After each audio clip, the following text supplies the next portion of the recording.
Before that, let us first define what policy is.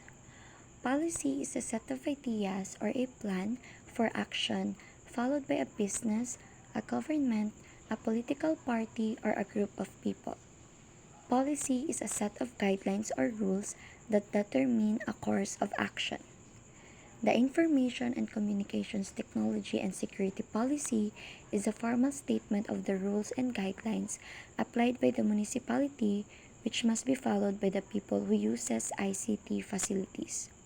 So this policy has been developed in accordance with the Electronic Communication Security Act of 68 of 2002, the South African Minimum Information Security Standards and Control Objectives for Information-Related Technology, and ISO 17799 System Administration. And now we are going to talk about the new ICT technologies. Under here we have three terms: the information technology, the telecommunication technology, and the networking technology. In information technology, this includes the use of computers, which has become indispensable in modern societies to process data and save time and effort. In telecommunication technologies, this includes telephone and the broadcasting of radio and television through satellites. Last is the networking technology. These include internet, mobile phone technology, cable, DSL, satellite and other broadband connectivity, VoIP satellite, and the communications and others. So now we are going to talk about the DIC or the Department of Information and Communication Technology map. So this roadmap was formulated to guide all the agencies in the utilization, regulation, and enhancement of ICT. This created the ICT for education to support all the efforts of the education sector in incorporating the use of ICT as well as in determining and gaining access to the infrastructure like hardware, software, and telecommunications facilities and others, which are very necessary to use and deploy learning technologies at all levels of communication. Now we are going to talk about the policy recommended programs. So we have here 7 programs. So first, ICT and Education Master Plan for all levels, National Roadmap for Faculty Development in ICT and Education, and National Framework Plan for ICTs in Basic Education. Second, Open Content in Education Initiative that will convert DepEd materials into interactive multimedia content. Next is the PHEDNet, the Walled Garden host educational learning and teaching materials and applications for use by Filipino students, their parents, and teachers. Fourth, establish community e-learning centers called e-Eskwela for out-of-school youth, providing them with ICT-enhanced alternative education opportunities. Fifth, the equality program for tertiary education through partnership with state universities and colleges. Next is the Digital Media Arts program, which builds digital media skills for government using open source technologies. And last, the ICT Skills Strategic Plan, which develops an interagency approach to identifying strategic and policy and program recommendation to address ICT skills demand supply type. Internet policy and regulations. So first is the civil liberties. So in this term, this refers to human rights and freedom. Second is the freedom of expression. The third is the right to privacy. Next is the right to communicate and intellectual property rights. And last is the access to the use of internet and ICT. This means the possibility for everyone to use the internet and other media. And now we are going to proceed on some issues on ICT and internet. So we are going to discuss four different issues. Issue number one is the freedom of expression and censorship. Issue number two is the privacy and security. Issue number three is the surveillance and data retention. And issue number four is the e-pollutants from e-waste. Issue number one, the freedom of expression and censorship. First is individual rights are given up in order to have access to electronic networks. Second, censorship restricts the transmission of information by blocking it or filtering the information. Issue number two, privacy and security. Privacy means personal privacy, the right of individuals not to have their home, private life, or personal life interfered with. Second, privacy of communication. This refers to the protection from interference with communication over the phone or internet. Next is the information privacy. So, information privacy is related to the use of computers and communication systems which are able to hold and process information about large numbers of people at high speed. Issue number three, surveillance and data retention. In direct surveillance, there is no direct contact between the agent and the subject of the surveillance, but evidence of the activities can be traced.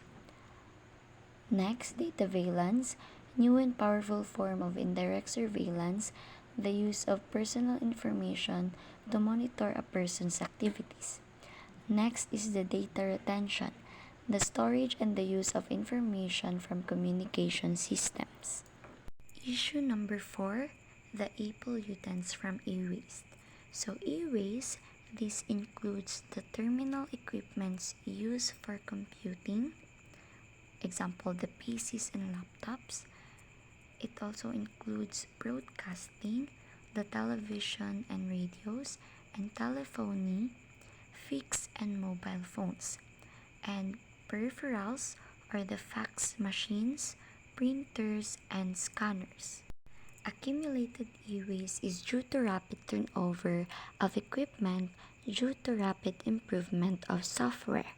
So how are we going to prevent this, or what are the remedies?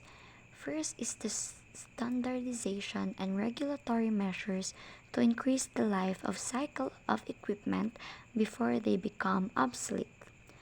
Next is the efficient extraction of toxic components and requiring the recycling by both consumers and equipment vendors. Implications for teaching and learning. For the teachers and teaching, guide the teachers on what they should teach that relate to ICT and how to teach it. Technology should never replace any human teacher. There are rules and regulations that govern the use of technology.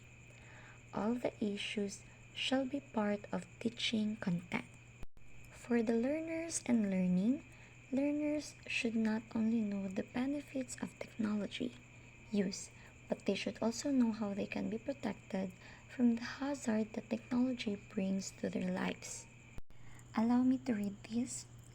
Learners should take advantage of the potential of learning support they can derive, such as development of higher order thinking skills, the development of learning communities through collaboration, and the enhancement of skills to manage the vast resources as 21st century learners.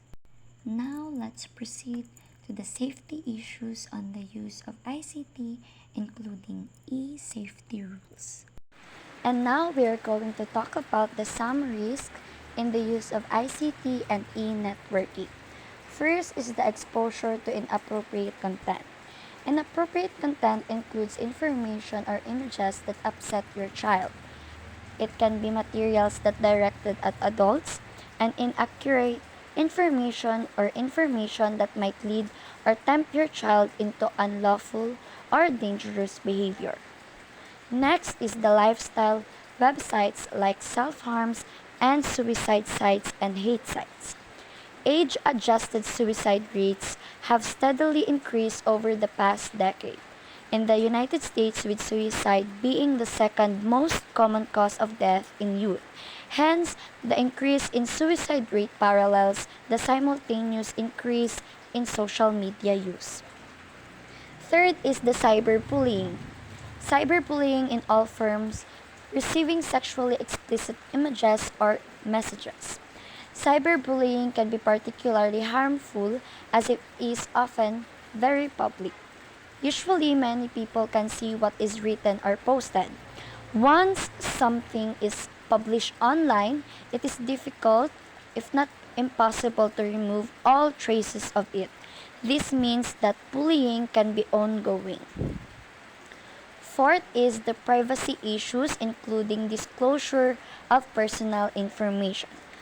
Personal and financial information are currency for cyber criminals online. You need to be careful with how much personal information you reveal online.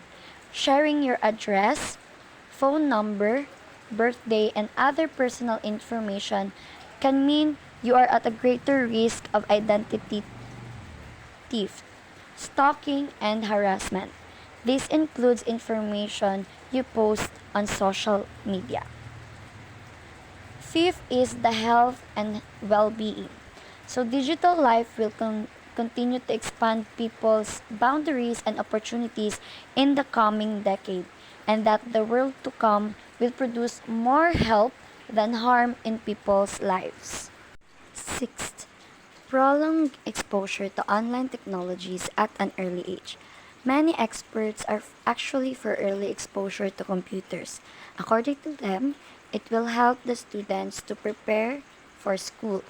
However, there is a difference between technical literacy for academic purposes and social media literacy.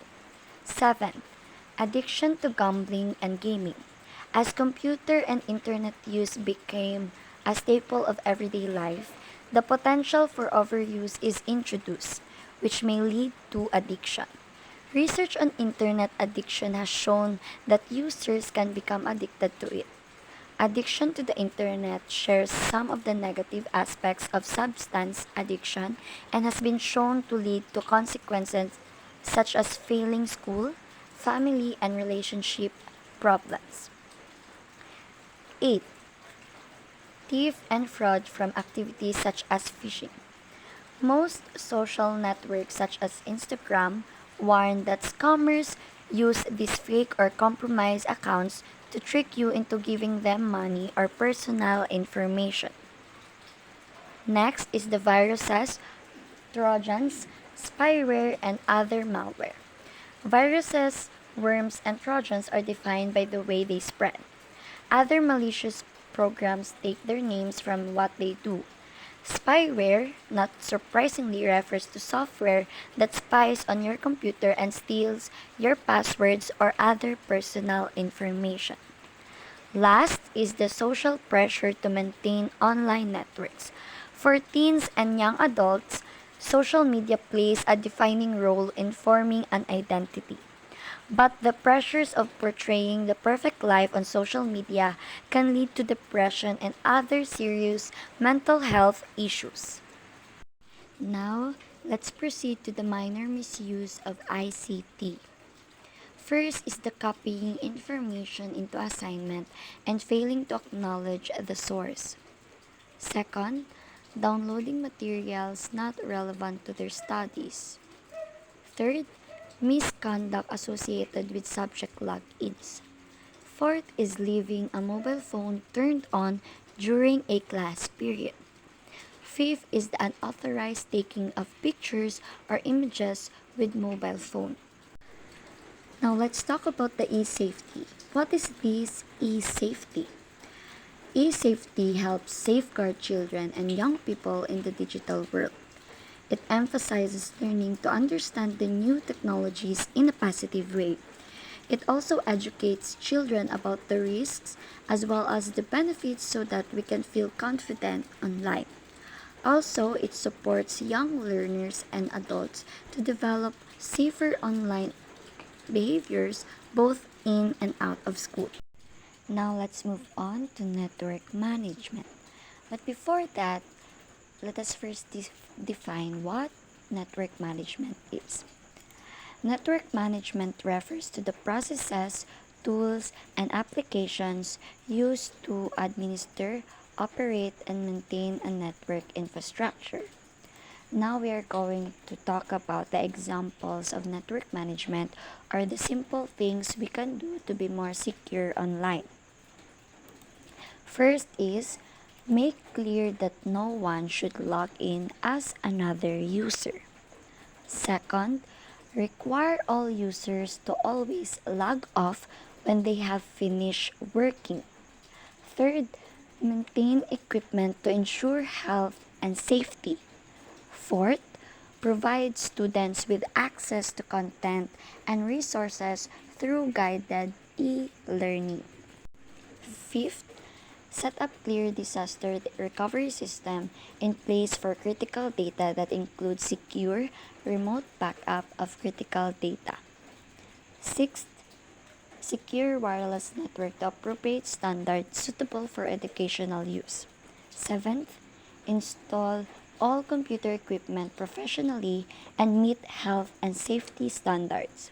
And lastly, review the school ICT system regularly with regard to health and safety and security. Now let's proceed to the policies in terms of password or password policy. First is only authorized users will have individual passwords. Second, users are not permitted to disclose their password unless they get permission from the owner or the management.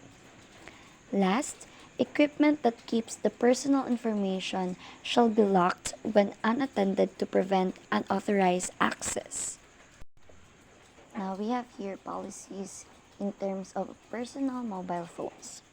First is all mobile phones shall be kept away and is only allowed at break time or at the end of classes or when needed during the class period. Second, taking pictures only from parents or caregivers. Third is any picture taken of children shall be on cameras solely for the purpose. Now I have here best practice to use mobile phones and other low-cost communication technologies. First is it's about people, not technology. Keeping the big picture in mind and the challenges you're looking to help people overcome reminds you to stay focused, says Ken Banks, founder of Frontline SMS. Next is understand the local environment. Engage with project participants who will use the technology and with the community that will be served.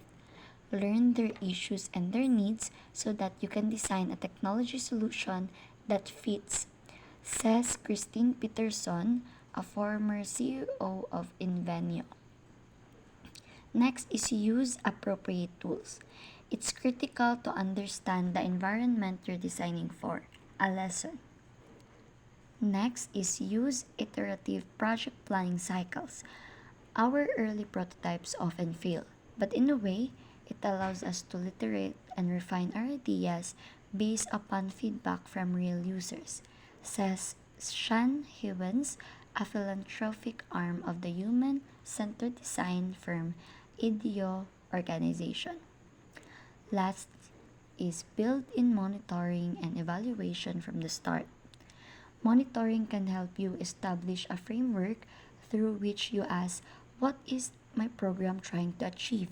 And what are the small steps I'll measure along the way to ensure I'm on the road to achieving my project goal, says Linda Raffrey, a special advisor on ICT and monitoring and evaluation.